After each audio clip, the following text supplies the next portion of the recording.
આપણે કોઈ પણ વાર તહેવાર હોય, પ્રસંગ હોય, એની પાછળ કંઈક કારણ હોય, કોઈ ધ્યેય હોય. આપણે તહેવારની ઉજવણી કરતા હોય તો એની પાછળનું કારણ છે એ આપણા ધર્મના આધારે આપણે તહેવારની ઉજવણી કરતા હોય. આપણે ઘરે કંઈ પ્રસંગ આવ્યો તો એનું કંઈક કારણ છે, એને કારણે આપણે ઘરે પ્રસંગ આવ્યો. એમ સમાજના આગેવાનો સારા સમાજના નિર્માણ કરવા માટે જે તે સમયે શું વિચાર્યું હશે એને આવા આયોજનો થયા. તો કે 30-35 વર્ષ પહેલા એમણે વિચાર કર્યો કે મારે મારા સમાજને જો આવનારા સમયમાં બીજા સમાજની સાથે ઊભો રાખવો હશે તો પ્રથમ મારે સમાજને શિક્ષિત બનાવવો પડશે. એટલે ક્યાંક વિદ્યાર્થી સન્માન સમારંભ થયા, સમાજની વસ્તી પ્રમાણે શિક્ષણનું પ્રમાણ ધીમે ધીમે વધતું ગયું. પણ આજની તારીખે વિચાર કરીએ તો એ શિક્ષિત સમાજમાં આપણી વસ્તીના આધારે આપણે કદાચ નાના મોટો ફેરફાર કરીને સંતોષ માનીએ, વાત અલગ છે. પણ સમાજના દીકરા તરીકે ને સમાજના આગેવાન તરીકે હું ક્યાંય હજી પણ મને સંતોષ નથી. એવી રીતે એમણે વિચાર કર્યો કે આવા કાર્યક્રમોના માધ્યમથી સમાજ સંગઠિત થાય અને સંગઠનના આધારે સમાજ મજબૂત બને, મજબૂત સમાજનું નિર્માણ થાય એવો પ્રયત્ન કરીએ. સાથે સાથે સમૂહ લગ્નનું આયોજન કરીએ. અને સમૂહ લગ્નનું આયોજન એટલા માટે કરીએ કે સમાજ આર્થિક રીતે સક્ષમ થાય અને એક મંચ ઉપર આવીને સમાજના લોકો ભેગા મળી અને સમાજના દીકરા દીકરીઓ પરણે એમાં સાક્ષી બનવામાં અમે પણ ક્યાંક ને ક્યાંક સહભાગી થઈએ. એટલા માટે આવું સમૂહ લગ્નનું આયોજન છે. પણ મેં કીધું એમ કે વસ્તીના આધારે કદાચ 35 વર્ષ પહેલા આપણા આગેવાનોએ વિચાર કર્યો અને કદાચ અત્યારે ચરિતાર્થ કરવા માટે આપણે એના પગલે ચાલીએ છીએ. પણ હજી આપણે એમણે જે જોયેલું સપનું છે એને સાકાર કરવા માટે હજુ પણ આપણે શરૂઆત કરી હોય એવું પણ મને નથી લાગતું. કારણ કે આ હરીફાઈનો યુગ છે.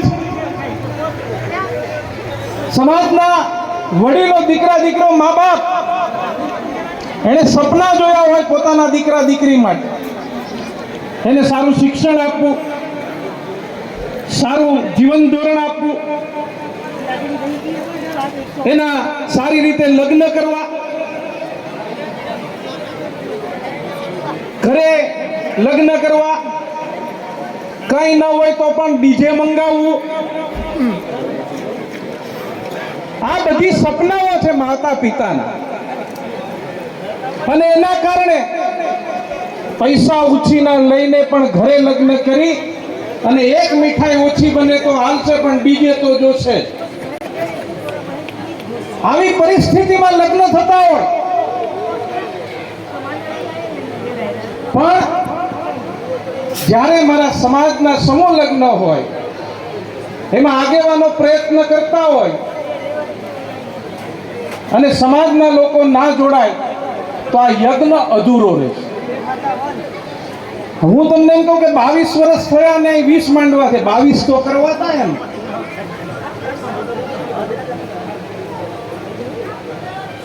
આજે કોઈ પણ વ્યક્તિ, કોઈ પણ આગેવાન પોતાની ઘરે લગ્ન પ્રસંગ હશે ને તો એ રાજેશભાઈને ઘેરે આમંત્રણ દેવા નહીં જાય. વોટ્સએપમાં કહેશે કે રાજેશભાઈ મેં તમને વોટ્સએપમાં કંકોત્રી મોકલી દીધી છે, તમે સ્વીકારી લેજો.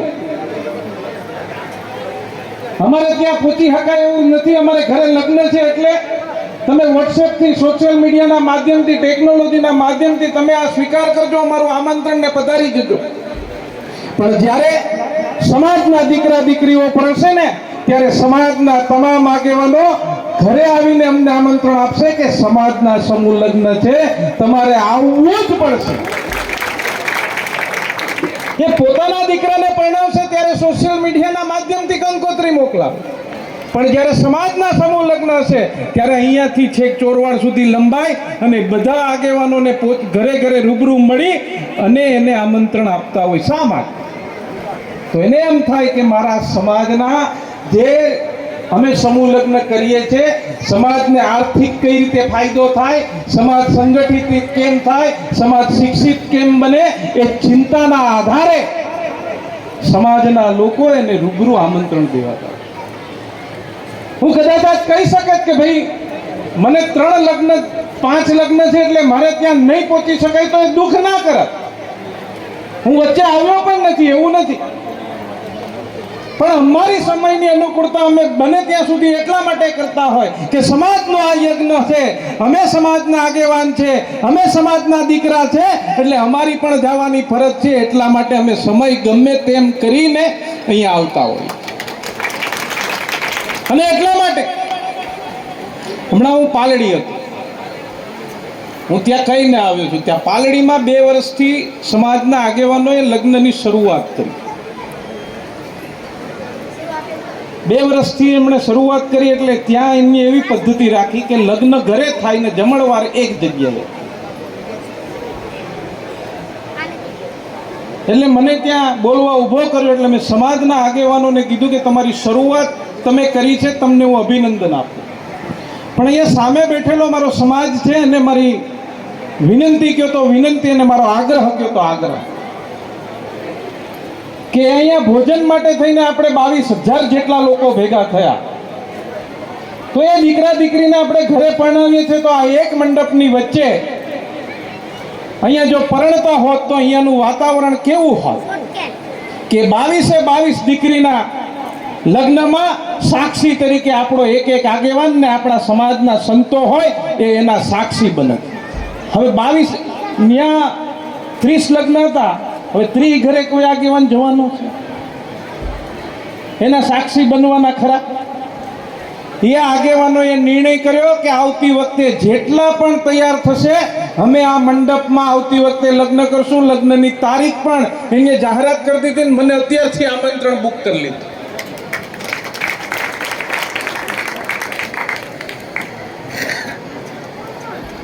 કારણ કે આ સમૂહ લગ્ન માત્ર લગ્ન નથી, આનંદ કરવા માટેનો પ્રસંગ નથી. આ સમાજને સક્ષમ બનાવવા માટે, સમાજને મજબૂત બનાવવા માટે, સારા સમાજનું નિર્માણ કરવા માટેનો પ્રસંગ છે. આપણે હંમેશા સમાજની જે સમાજમાં જન્મ્યા છે એનું ગૌરવ લેતા હોય, પણ આવા પ્રસંગો હોય જો એમાં મા બાપ ના જોડાય તો એ સમાજનો પ્રસંગ ક્યાંક ને ક્યાંક ધીમે ધીમે બંધ કરવા પડે. ઘણી જગ્યાએ બંધ થઈ ગયા. હું પોતે કહું કે મેં 100 લગ્નથી શરૂઆત કરી હતી, છેલ્લે હોલે આવીને અટકી ગયો. હું સમજી ગયો કે સમાજને મારી જરૂર નથી, મારે બંધ કરી દેવું. પણ જ્યારે હું હમણાં અહીંયા ધામડેજના સમૂહ લગ્ન સમિતિના લોકો ઉભા છે, એને 24 વર્ષ થયા સમૂહ લગ્ન. મેં એનો આંકડો આપ્યો હતો. પેલી કંકોત્રી જોઈ કે 24 વર્ષમાં એમણે કેટલા લગ્ન કર્યા એનો આંકડો આપ્યો. 5 મિનિટ તો મને આંકડામાં સરવાળો મારતા થયા. 864 કે એવા લગ્ન હતા. તમે એક લગ્નનો ખર્ચો 2 થી 3 લાખ રૂપિયા ગણો. 2 થી 3 લાખ રૂપિયા ઓછામાં ઓછા. કેટલો સમાજને ખર્ચો એમણે બચાવ્યો છે? કરોડો રૂપિયા. આ સમાજનો ધ્યેય છે, સમાજનું લક્ષ્ય છે કે આવા પ્રસંગોને કારણે આપણા કુરિવાજો, આપણા ખોટા ખર્ચાઓ, આપણી પરંપરાઓને સાઈડમાં મૂકી અને સમાજને જો આર્થિક રીતે સક્ષમ બનાવવો હશે તો આવા પ્રસંગોના માધ્યમથી સમાજને આર્થિક સમૃદ્ધિ તરફ લઈ જવાનો આ સમાજનો ધ્યેય છે. અને એમાં આપણે સૌએ જોડાવું જોઈએ. 20 સમૂહ લગ્ન અહીંયા થયા છે. અહીંયા લખ્યું સમસ્ત કોળી સમાજ. આ સમસ્ત કોળી સમાજ લખ્યું, એમાં સમસ્ત સામે મને વાંધો છે. સમસ્ત સામે એટલા માટે વાંધો છે કે આપણે કઈ જુદા હે? કોઈ જુદું છે આમાંથી? કોઈ નોખા હોય ને એને સમસ્ત કરવાનું હોય.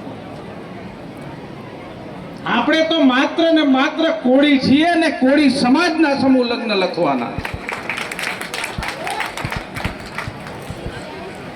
કદાચ ઓળખાણ થઈ હશે, વિસ્તારમાં અલગ અલગ રહેતા હશે. ઘેરમાં રહેતા હશે એ ઘેડિયા કહેવાના, તળપદા વિસ્તારમાં રહેતા હશે એ તળપદા કહેવાના, ચરોતરમાં રહેતા એ ચુવાડિયા કહેવાના, પણ આખરે તો એ કોળી જ છે.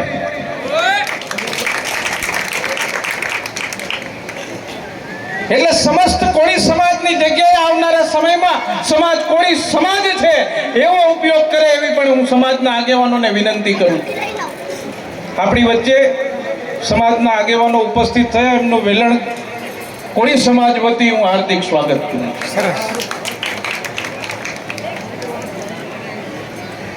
કારણ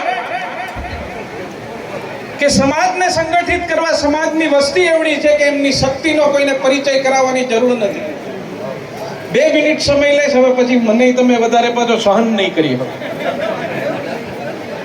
પણ જ્યારે આગેવાન તરીકે મારી જવાબદારી છે, સમાજના દીકરા તરીકે મારી જવાબદારી છે. કદાચ હું ચૂંટણી લડીને નેતા તો બની જઉં, પણ મારે સમાજનો આગેવાન બનવો હોય તો મારી જિંદગી સમાજ માટે મારે ઘસવી પડે, ત્યારે હું સમાજનો આગેવાન બની શકું. નેતા બની શકાય, પણ સમાજનો આગેવાન બનવામાં તમારે જિંદગી સમર્પિત કરવી પડે, જિંદગી ઘસવી પડે ને ત્યારે સમાજનો આગેવાન બનાય. અને સમાજનો આગેવાન ક્યારે બનાય? જ્યારે આવા કાર્યક્રમોના માધ્યમથી પોતાનો સમય, પોતાના પૈસા, પોતાના ખર્ચે સમાજ માટે કામ કરતા હોય ને ત્યારે સમાજનો આગેવાન.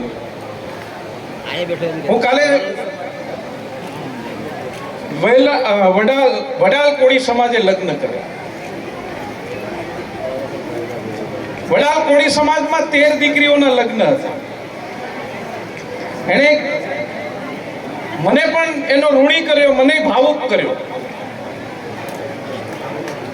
એ લોકોએ આયોજન કર્યું એટલે મને કીધું કે અમારે લખવું છે રાજેશભાઈ ચુડાસમાની અધ્યક્ષતામાં સમૂહ લગ્નનું આયોજન અને કન્યાદાન. મેં કીધું તમે આયોજન કરતા જ હોય છો. રાજુભાઈ વંશને અહીંયા ઉપસ્થિત થયા, એમનું વેલણ ગામ વતી, કોળી સમાજ વતી હાર્દિક સ્વાગત કરું. એટલે એની સાથે ચારિયા સાહેબ આવ્યા છે, એમનું પણ હાર્દિક સ્વાગત. મેં એમને કીધું કે તમે આયોજન કરો છો એમાં મારું નામ લખવાની જરૂર નથી. ત્યારે એને મને એક સરસ જવાબ આપ્યો કે બીજા સમાજના લોકો પોતાના નેતા ના નેજા નીચે જો સમૂહ લગ્ન કરતા હોય તો કોળી સમાજ પણ પોતાના નેતાના, પોતાના આગેવાનના નેજા હેઠળ સમૂહ લગ્ન કરવા માટે તૈયાર છે. ને વડાલે મારા અધ્યક્ષસ્થાને કન્યાદાન તરીકે સમૂહ લગ્નનું આયોજન કર્યું. એ પટેલોનું ગામ. પણ હું એનો ઋણી એટલા માટે કે હું નેતા બની છે, પણ હું સમાજનો આગેવાન ત્યારે જ બનું જ્યારે સમાજના કાર્યમાં અમે સહભાગી થઈએ ત્યારે. અને એટલા માટે ત્યાં એક દીકરી આખું સંચાલન કરતી હતી. આખા સમૂહ લગ્નનું મંચનું સંચાલન એક દીકરી કરતી હતી, હંસાબેન ભાલિયા. મારો હંમેશા આગ્રહ રહ્યો છે કે જો સારા સમાજનું નિર્માણ કરવું હશે તો દીકરા દીકરીઓએ ભણવું પડશે, અને એમાં દીકરીઓએ વધારે વિશેષ ધ્યાન આપવું પડશે. અને જે સમાજની દીકરી ભણેલી હશે ને એ સમાજ સૌથી આગળ હશે. અને એટલા માટે દીકરીઓને ભણાવવું. પણ અત્યારના 21મી સદીના ટેકનોલોજીના યુગમાં કોઈને ગમે કે ના ગમે, પણ આ વાત હું હંમેશા ટકોર કરતો આવું છું ને કરતો રહીશ. અત્યારે આ મોબાઈલ એ દુનિયાની સૌથી મોટામાં મોટી બબાલ છે. એ નાનામાં નાનું છોકરું હોય, એ અભણ માણસ હોય, ખેડૂત ખેતરમાં ખેતી કરતો હોય, એ પણ રીલ જોઈને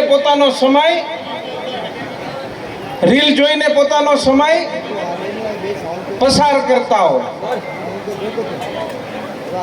પણ આ ટેકનોલોજીના યુગને કારણે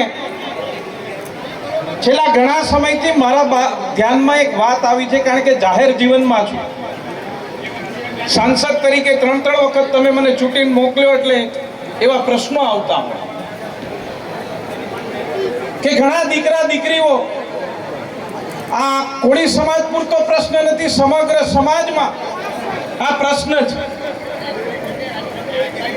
કે ઘણા દીકરા દીકરીઓ આ સોશિયલ મીડિયાના માધ્યમથી ક્યારેક એવું પગલું ભરી લે કે જેના કારણે પોતાના મા બાપ ઊંચું માથું કરીને જીવવાને બદલે નીચું માથું કરીને જીવવું પડે એવી પરિસ્થિતિનું નિર્માણ આ મોબાઈલને કારણે કરે છે. કારણ કે આ સોશિયલ મીડિયાના માધ્યમથી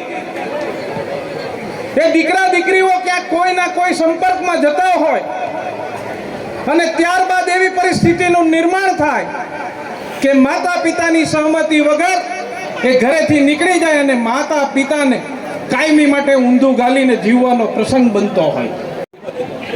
મેં કીધું એમ કે આવા પ્રસંગોને કારણે મા બાપ એ નીચું માથું ગાલીને જીવતા હોય.